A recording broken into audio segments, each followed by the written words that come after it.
Welcome to my Terraria Spears Only playthrough. In this adventure, I'll be challenging myself to use nothing but spears to conquer the world of Terraria. From the humble spear to the not that powerful North Pole. Every enemy I face and boss I defeat will fall to the point of a spear. So I start off the world as anyone would, chopping down wood. I walk around for a bit and give my copper short sword to a slime, and begin the search for my very first spear. It's called the spear. Find a desert and am sent home early and can only make 2 pieces of armor.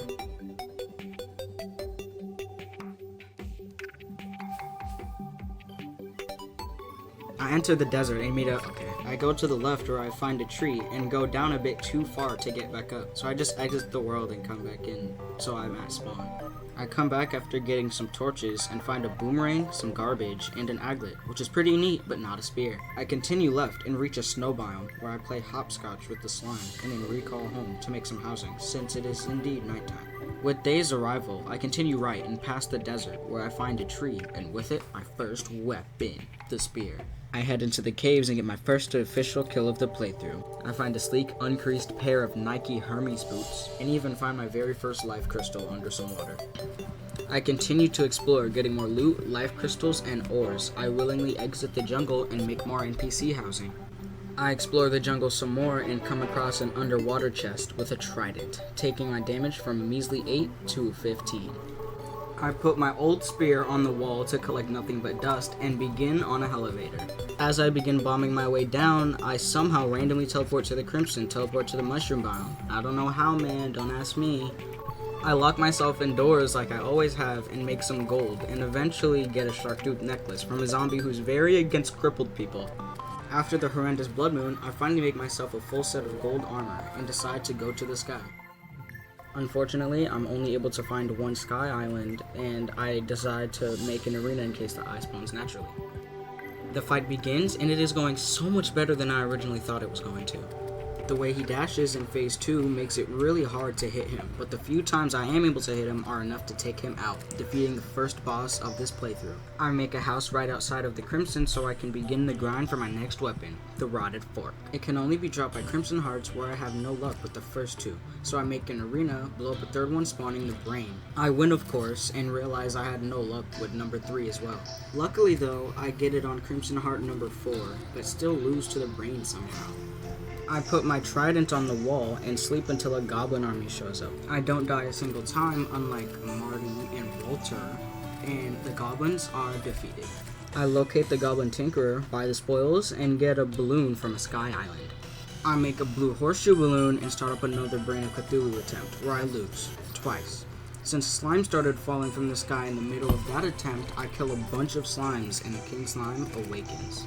The fight is really easy and is over before it even started. I realize I got enough tissue samples to make a Deathbringer pickaxe, so I go mine Hellstone for armor. I make Hellstone armor, and with the new armor upgrade, I am easily able to defeat the Brain of Cthulhu. With no more upgrades available, I head to the dungeon and summon Skeletron. I get a quick flashback to the Yo-Yo's playthrough, so I lay down some arena buffs and summon him again. I'm quickly able to take out both of his hands, but I'm not so quickly able to take out his head, with 1 minute left in the night. I head into the dungeon looking for 2 things in particular, a cobalt shield and a shadow key. I kill a dungeon slime and open a chest to get neither of what I need. I then open another chest and get both of what I need. With the shadow key, I head into hell and start opening shadow chests. I open a chest, chest, chest, chest.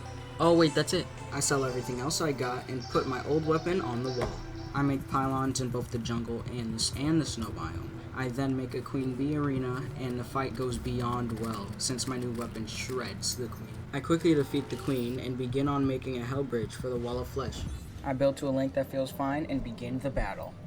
This fight is actually going really well. The range and piercing ability of the Dark Lance makes keeping the hungry away while hitting the boss really easy, and just like that, I have entered hard mode. After consuming the heart of a demon for another accessory slot, I break a bunch of crimson altars and realize just how below par the Dark Lance is in really hard mode, meaning an upgrade is definitely needed. Before I'm able to make said upgrade, however, I need to do multiple things.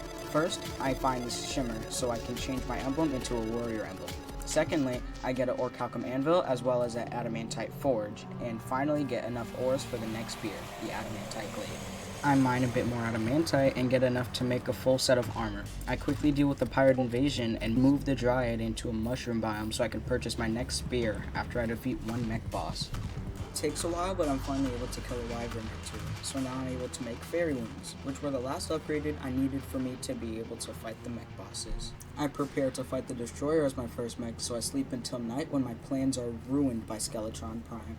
Inevitably, he spawns, and with my lack of range, this fight isn't going too well. Luckily, I'm able to deal enough damage just barely fast enough to squeak through a victory.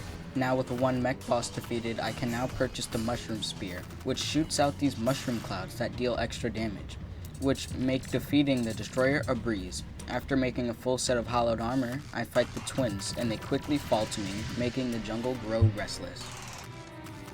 I sleep for a bit so more chlorophyte and life fruit can spawn, then I quickly mine enough chlorophyte to craft the chlorophyte partisan, and while having a lower base damage, it had much more range and hits much more times than the mushroom spear. I put the mushroom spear on the wall to forever collect dust and collect enough chlorophyte instead of dust to make full turtle armor. I then go to my queen bee arena and mine it out to then fashion a Plantera arena. I finally collect all the life fruit I need and grow old while in a search for a Plantera bowl. I finally find one, break it, and head into the arena, and just like in every episode, the plant goes down without a hit. Now with the post-Plantera dungeon in play, I quickly make Master Ninja gear, as well as a naughty present, which is where I'll be getting my last spear of the playthrough. So I make a little arena near the ocean, spawn a frost moon, and not a single ice queen spawns, so I decide to fight Golem instead, which of course goes down easily.